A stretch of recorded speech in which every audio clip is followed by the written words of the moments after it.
Have you ever wondered how some people seem to have superhuman focus and willpower? What if I told you there's a secret, a time-tested philosophy that has shaped warriors and innovators for centuries? This isn't about some quick fix or life hack. This is about unlocking a strength you already have within you, a strength rooted in the ancient wisdom of Japan. Today, we're diving deep into the 5 pillars of Japanese discipline, a framework that can transform how you approach your work, your relationships, and your life. By the end of this video, you'll have a practical guide to building unbreakable inner strength. Let's get started. The first pillar is Shu-ha-ri. This concept is a journey of learning and mastery, broken down into 3 distinct stages. Imagine you're learning a new skill, maybe playing the guitar. The first stage, Shu, means to protect or to obey. In this phase, you follow the rules exactly as they're taught. You learn the basic chords, the proper finger placements, the fundamental techniques without deviation. You're building a solid foundation by mimicking your teacher or a master. You trust the process and repeat until the basics become second nature. This is the discipline of tradition. Then, you enter the second stage, Ha, which means to detach or to break. Once you've mastered the fundamentals, you start to experiment. You begin to understand the why behind the rules. For our guitarist, this might mean trying different strumming patterns, experimenting with chord variations, or even starting to improvise a little. You're not throwing the rules away, but you're bending them, breaking from rigid tradition to find your own style. This is the discipline of innovation. Finally, the third stage, Ri, which means to leave or to transcend. At this point, you are no longer a student. You have so deeply internalized the principles that you can move beyond them entirely. You create your own rules, your own techniques. You are not just playing music. You are the music. You've transcended the original teachings to become a true master in your own right, creating something entirely new and unique. This is the discipline of creation. Shu-ha-ri teaches us that true mastery isn't about just following instructions. It's about building a foundation so strong that you eventually earn the freedom to innovate and create. Once you have that foundation, you are ready for continuous growth. The second pillar, and perhaps the most famous, is Kaizen. Kaizen simply means good change or continuous improvement. It's the idea that small, incremental improvements made consistently over time lead to massive, transformative results.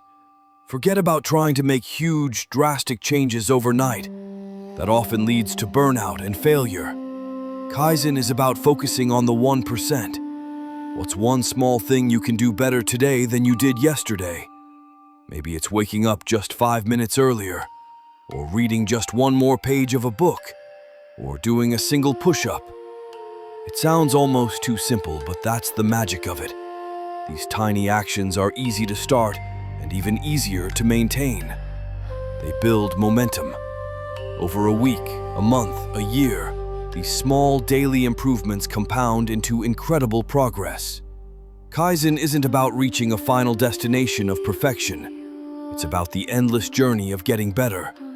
It shifts your focus from the overwhelming end goal to the manageable daily process, making discipline feel less like a chore and more like a gentle, sustainable habit. Our third pillar is wabi-sabi. This is a beautiful, profound worldview that finds beauty in imperfection, impermanence, and incompletion. In a world obsessed with flawless filters and perfect outcomes, wabi-sabi invites us to embrace the natural, the authentic, and even the flawed. Think of a handcrafted ceramic bowl, slightly asymmetrical, with a crack that's been lovingly repaired with gold, an art form known as kintsugi. The imperfection doesn't detract from its beauty, it adds to it. It tells a story of resilience and history. So how does this relate to discipline? Wabi-sabi teaches us to be kind to ourselves. It helps us overcome the paralysis of perfectionism. We often don't start things because we're afraid we won't do them perfectly. Wabi Sabi says, just start. Your first draft will be imperfect. Your first attempt will be flawed. And that's not just okay. It's beautiful. It's a necessary part of the process.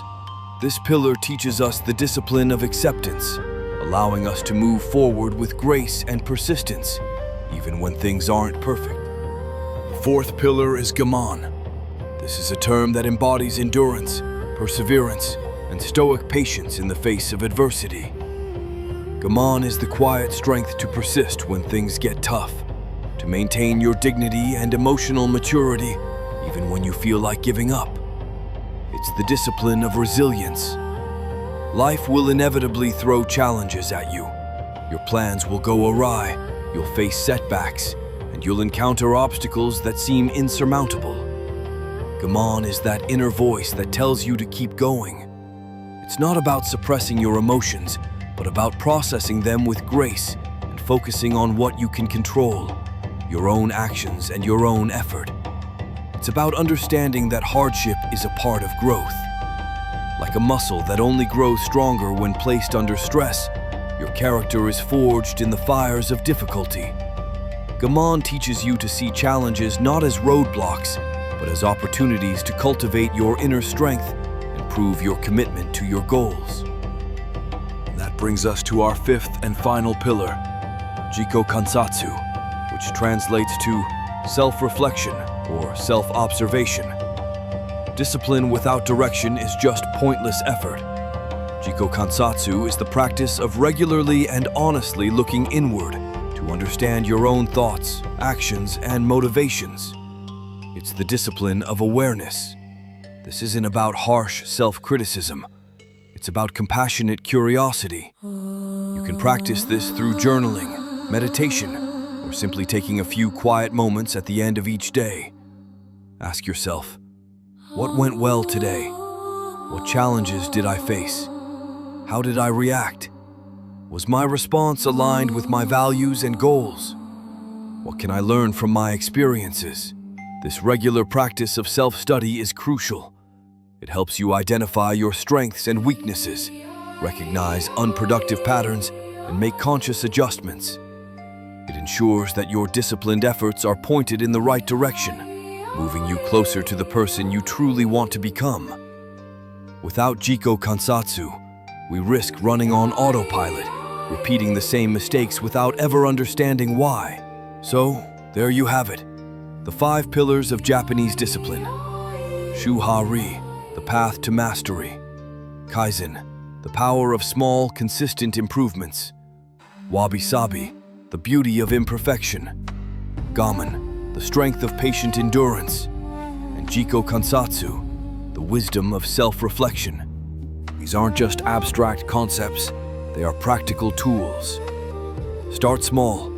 Pick one pillar that resonates with you. Maybe you can apply Kaizen by adding a 10-minute walk to your daily routine. Or practice Wabi-sabi by finally starting that creative project you've been putting off, giving yourself permission for it to be imperfect. Remember, discipline isn't about punishment or restriction. It's about freedom. It's the freedom to build the life you want, to control your focus, and to cultivate a deep and lasting inner strength. The path of the samurai might seem distant, but their lessons on self-mastery are more relevant today than ever before. Thank you so much for joining me on this journey into the heart of Japanese discipline. I hope you found these principles as inspiring as I do. If this video resonated with you, please give it a thumbs up and hit that subscribe button so you don't miss our future explorations into wisdom from around the world. And I'd love to hear from you in the comments. Which of these 5 pillars are you most excited to try in your own life? Thanks for watching, and I'll see you in the next one.